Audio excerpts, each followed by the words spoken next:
दोस्तों, सीमा हैदर केस बहुत बड़ा खुलासा भगोड़ी का है, क्योंकि चंडीगढ़ पुलिस ने 3 नोटिस भगोड़ी को दे दिए हैं। यानी 3 नोटिस भगोड़ी को जा चुके हैं और भगोड़ी तीनों बार उन नोटिसों का अवहेलना करते हुए कोर्ट में पेश नहीं हुई।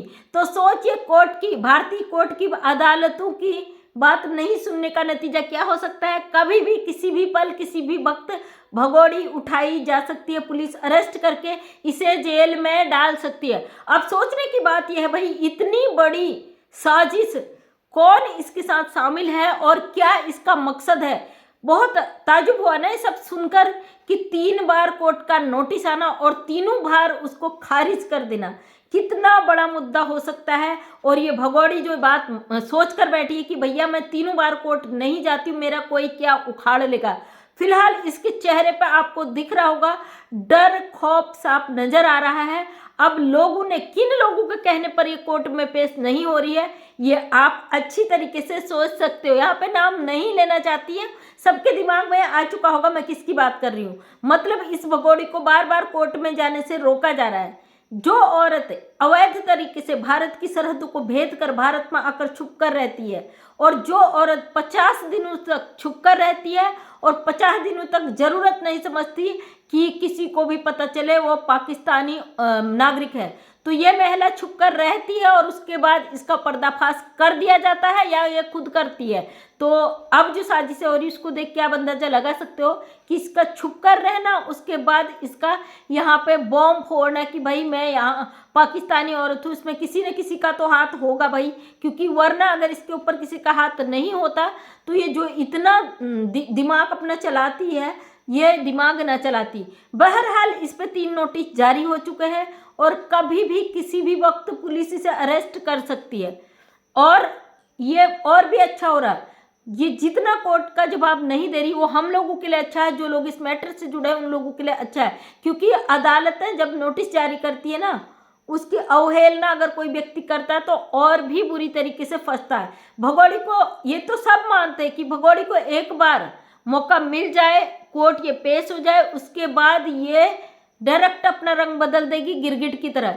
जो जिन लोगों की तारीफ करती है, जो आज ये पतिदेव पतिदेव खेल रही है ना, भाई जी खेल रही है, और मीना परिवार, मीना सचिन ठाकुर ये बोल रही है, तो ये वहीं पे गिड़गिड़ा के अपने नाक रगड़ के वहीं पे अदालतों में सब कुछ शो कर देगी। भाई मैं तो बड़ी मुश्किल में थी, मुझे वहाँ पे पाबंदी में रखा था, मेरे साथ ये हुआ, मेरे साथ वो हुआ, मेरे 4 मासूम बच्चे थे और मुझे परेशान किया जा रहा था, दबाव में रखा जा रहा था। ये सब रोना रोएगी और ठिकरा फोड़ देगी इन लोगों के सिर में। और आप समझ सकते हो, इसीलिए सीमा हैदर कोर्ट की नोटिस का जवाब नहीं दे रही। ये इतनी बुरी तरीके से पेच में फंस चुकी है कि अब ये यहाँ से निकल ही नहीं सकती।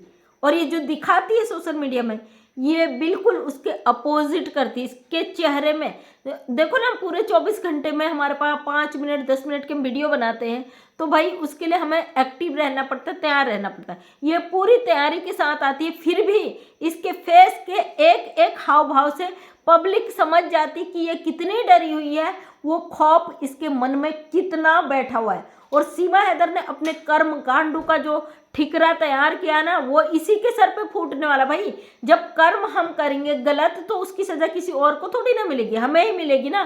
कहते हैं जो बीज हम आज बोते हैं वो आने वाले समय में हमको फल, छाया सब कुछ देता है। अगर वो बीज हमारा खोटा निकल गया ना, उससे पैदाइश से टेढ़ी मेढ़ी हो, न वो हमें फल दे सकता है, न हमें छाया दे सकता है, कोई भी काम का नहीं रहता है। ये सीमा हैदर वैसी एक पेड़ बन चुकी है कि यह किसी भी काम की नहीं रही। गुलाम हैदर का घर तबाह करा, अपनी जिंदगी बर्बाद करी, बच्चों का फ्यूचर खराब किया। मतलब ये औरत इतनी गंदी है कि इसने सारे इतने देशों को नचाकर रख दिया। पाकिस्तान से भागी उसको बर्बाद करके, पूरा मुल्क बदनाम करके, नेपाल गई, वहाँ ये साजिश करके रही, वहाँ के भी एक चक्रव्यूह में फंसी, फिर ये आई भारत में। भारत में आप देख रहे हो भारत की सभ्यता संस्कृति, यहाँ पे किस तरीके से धार्मिक लड़ाइयाँ ये छेड़कर बैठ गई। लोग आपस में लड़ने को तैयार है, मरने कटने को तैयार है, केवल भगोड़ी की वजह से। और ये है क्या, इसकी औकात 2 कौड़ी की भी नहीं है, इसकी खुद की कोई हैसियत नहीं है। ये यहाँ पे जो कर्म कांड बैठ करके बैठी है ना, इसके पीछे जिन लोगों का हाथ है, तो भैया उनका कुछ ना कुछ मकसद इस औरत से है, और वो मकसद इतना छोटा नहीं है, केवल सीमा तक ही सीमित नहीं है। और हमें चिंता है भाई, गुलाम हैदर के 4 बच्चे हैं, एक इंसानियत के नाते एक बाप है, बाप की दर्द को हम पहचानते हैं। लोग कमेंट करते हैं आप गुलाम हैदर की क्या लगती हो, आपको पाकिस्तानी से क्या प्यार हो गया। भाई क्या आप इंसान नहीं हो, आप जानवर हो? आप अन्न नहीं खाते हो, कुछ और खाते हो? आपकी सोचने समझने की शक्ति आपसे क्या कहती है? आपके अंदर अगर आत्मा है ना, दिल है, तो कम से कम उसकी बात को सुनो। तुम दिन भर गालियां देते होगे, तुम गलत करते होगे, लेकिन 24 घंटे में कहते हैं लक्ष्मी जी जागृत होती है, वो वाणी में आती, जुबान में आती, वो उस समय का कहा हुआ एक एक शब्द सच होता है। और तुम जो 24 घंटे जहर उगलते हो, उसके बाद तुम्हें चैन की नींद कैसे आ जाती भाई? आ जाती सुकून की नींद? मुझे जवाब चाहिए इस चीज़ का। मुझे लगता है ना, 24 घंटे में अगर मैंने किसी से 10 अच्छाई की हो, अगर मैंने एक बुरा किसी को कह दिया ना, मुझे वो 10 अच्छाई की बजाय एक बुराई रात भर परेशान कर देती। भाई मैंने उससे कह दिया तो कहा क्यों? हालांकि वो कहा मैंने किस स्थिति में कहा, वो स्थिति पे डिपेंड करता है, लेकिन उसके बावजूद मैं सोचने पे मजबूर हो जाती हूँ कि मैंने उस बंदे को गलत क्यों कहा। तो तुम जो दिन रात ठीकरे फोड़ते हो ना, गंदगी का साथ देते हो, तुम्हें सुकून की नींद आ जाती है क्या? तुम्हारे अपनों के लिए कभी सोचते हो क्या? तुम्हारे अपनों पे अगर ये चीज़ बीतेगी तो तुम्हारे साथ क्या होगा, इस चीज़ को कभी रियलाइज करते हो? नहीं करते होगे, क्योंकि तुम जब इंसान होते तब करते ना।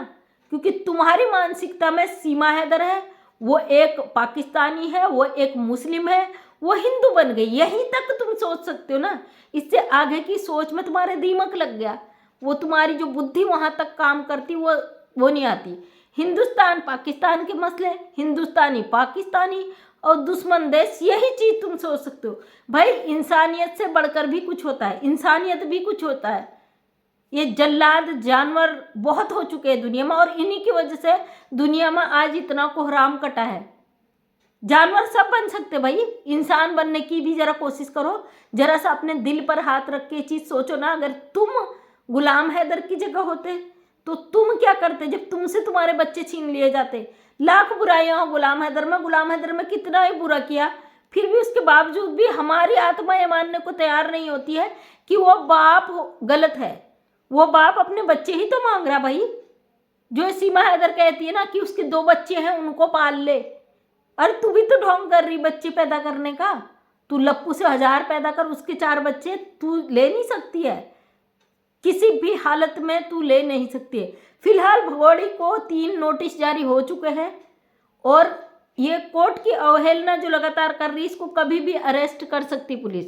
अब भाई कोई भी ये कमेंट मत करना कि ये कब जेल जाएगी। इसके ऊपर इतने सारे मुकदमे, इतने सारी धाराएं, इतना सारा वो लगा है ना कि इसका मामला अब सुलझने वाला नहीं है।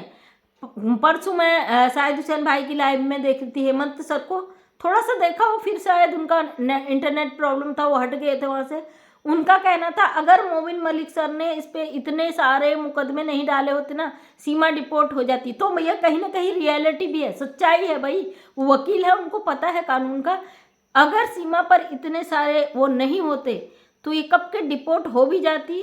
लेकिन उस पोजीशन में मुझे लगता है अगर वो डिपोर्ट होती तो जो इसके ऊपर जो हाथ है ना लोगों का, क्या ये होने देते? यहाँ पे सोचने का सवाल है। अगर ये चीज़ होती तो इसको हेमंत सर भी कर सकते थे, क्योंकि उन्होंने बेल कराई जब उन्हें पता था कि मोबिन मलिक अगर केस नहीं करते तो ये डिपोर्ट हो जाती। तो उन्होंने बेल क्यों कराया भाई? इसका डिपोर्टेशन का कार्रवाई करना चाहिए था ना, कि ये इसके ऊपर यहाँ पे ऐसा कुछ नहीं पाया गया, इसको पाकिस्तान डिपोर्ट कर दिया जाए। अगर वहाँ की गवर्नमेंट नहीं मान रही, क्या एक इनलीगल अवैध व्यक्ति भारत में रहने का अधिकारी है? मेरी नज़र में बिल्कुल भी नहीं है। आप कमेंट करके बताइए कि आप क्या सोचते हैं। अगर पाकिस्तान गवर्नमेंट इसकी मांग नहीं करती, इसको नहीं पहचानती है, तो क्या इसके सारे डॉक्यूमेंट होने के बाद, इसके सारे वीज़ा पासपोर्ट में गुलाम हैदर का नाम होने के बावजूद इसको पाकिस्तान डिपोर्ट नहीं करना चाहिए? बिल्कुल करना चाहिए। ये जो प्रोसेस है ना, पहले से ही उलझा दिया गया है, और अब जब तक क्लियर नहीं होगा तो कैसे इसको डिपोर्ट कर दिया जाएगा भाई? इसने भारत के इतने सारे कानून तोड़े हैं, अब तो ऐसे भी इतनी आसानी से इसको डिपोर्ट किया ही नहीं जा सकता, क्योंकि ये यहाँ सज़ा काटेगी। और हम तो चाहते हैं ये लगातार कानून का उल्लंघन करे और कोर्ट की ये अवहेलना करे, और जिस कारण कोर्ट इस पर सख्त से सख्त और धाराएं लगाए, इसको लंबी कड़ी से कड़ी सजा हो। क्योंकि ये औरत जिस तरीके से बर्बादी करके आई है, जिस तरीके से यहाँ भारत में गंदगी कर दी है, इसको सजा बहुत तगड़ा मिलेगा। और हम लोग लगातार बोलते हैं भाई कोई मेरे लिए क्या बोलता मुझे फ़र्क नहीं पड़ता, कोई इस केस के लिए क्या बोलता मुझे कोई फ़र्क नहीं पड़ता है। और मैं इतना ही मानती हूँ, एक पाकिस्तानी गुलाम हैदर के 4 बच्चे यहाँ फंसे हुए हैं, इंसानियत के नाते हमारा फर्ज बनता है उन बच्चों के लिए रिक्वेस्ट करें भारत सरकार से, हमारी माननीय अदालतों से, कि उन 4 बच्चों को जल्द से जल्द पाकिस्तान डिपोर्ट किया जाए, ताकि उन बच्चों का फ्यूचर आगे खराब नहीं हो। ऑलरेडी 2 साल ये औरत उनकी ज़िंदगी खराब कर चुकी है, उन बच्चों की पढ़ाई मर चुकी है। उनको अपने हिसाब से अपने मुल्क की तालीम मिले, जो कि हमारा संविधान भी ये कहता, हमारा इंसानियत भी ये कहती कि बच्चों से उनका हक नहीं छीना जाना चाहिए। तो उन बच्चों को उनका हक ज़रूर मिलना चाहिए। वो पाकिस्तानी बच्चे वो अपने मुल्क ज़रूर वापस जाने चाहिए। और सीमा हैदर ने अगर गलत किया है, अगर नहीं इसने गलत किया है, इसको इसके कर्म का सज़ा पूरी तरीके से मिलना चाहिए। जो कि अब ये जो कानून हाथ में लेकर ना, ये जो दिखा रही है, ढकोसले कर रही सोशल मीडिया पे, पतिदेव, मेरा परिवार, सचिन मीना ठाकुर, सीमा ठाकुर, तो इसका ये सब कुछ जब अदालतों में जाने का वक्त आएगा तो इसको पता है वहाँ मेरे पास कोई जवाब नहीं है, इसलिए लगातार कोर्ट के नोटिस जारी होने के बाद वहाँ पे पेश नहीं हो रही है। और इसका खामियाजा इसे बहुत बुरी तरीके से भुगतना पड़ेगा। मोबिन मलिक सर इस पर लगातार लगे हुए हैं और हम मोबिन मलिक सर के साथ लगातार खड़े हैं, उनकी आवाज़ बनकर। भले ही Mobin Malik sir social media पे कुछ नहीं बता रहे, लेकिन हमें पता है मोबिन मलिक सर ग्राउंड पर ये काम कर रहे हैं, क्योंकि ये चीज़ अब हमारी आत्माओं तक आ चुकी है, हमारे अहम तक आ चुकी है। और हमारा लक्ष्य है कि सीमा हैदर को यहाँ से उठाकर फेंकना, कोई भी गंदगी ना फैलाएं, क्योंकि आप लड़ाई झगड़ा ही कर सकते हो, आपस में गंद परोस सकते हो। सीमा हैदर को डिपोर्ट करेगी हमारी सरकार है, हमारा कानून, और आपस में लड़ने से आपका कुछ नहीं होने वाला है। हम भी अपनी बात इसलिए रख रहे हैं क्यों हम नहीं चाहते केस ठंडे बस्ते में चले जाए, क्योंकि ये पब्लिक की भावनाओं से जुड़ा हुआ मामला है। सीमा हैदर केस केवल कानून तक सीमित नहीं है, ये पब्लिक की भावनाओं से, उनकी मानसिकता से जुड़ा हुआ केस है। तो दोस्तों, जो लोग भी इस केस से जुड़े हैं, बिल्कुल भी आपको हिम्मत हारने की ज़रूरत नहीं है। इस पर 3 नोटिस जा चुके हैं चंडीगढ़ पुलिस के, और ये तीनों बार नहीं पहुंची है। जो कि आप देख सकते हो इसके चेहरे पर जो खौफ है वो दुगना दिखाई देता है। कितना ही नौटंकी कर ले, कहते ना आंखें झूठ बोल सकती है, चेहरा झूठ बोल सकता है, आत्मा झूठ नहीं बोलती। जो इसकी आत्मा से निकला हुआ डर है इसके चेहरे पे साफ नजर आता है। तो थैंक यू सो मच दोस्तों, मैं मंजू विश्वकर्मा हल्द्वानी उत्तराखंड से एक समाज सेविका हूँ। अपने वीडियो के माध्यम से हमेशा सच्चाई को सामने लाने की कोशिश करती हूँ। उम्मीद करती हूँ वीडियो पसंद आया हो। अगर पसंद आए तो लाइक शेयर कमेंट करें। नेक्स्ट टाइम मेरा वीडियो देखना चाहते हैं तो चैनल को सब्सक्राइब करें। थैंक यू सो मच, सभी का तहे दिल से धन्यवाद।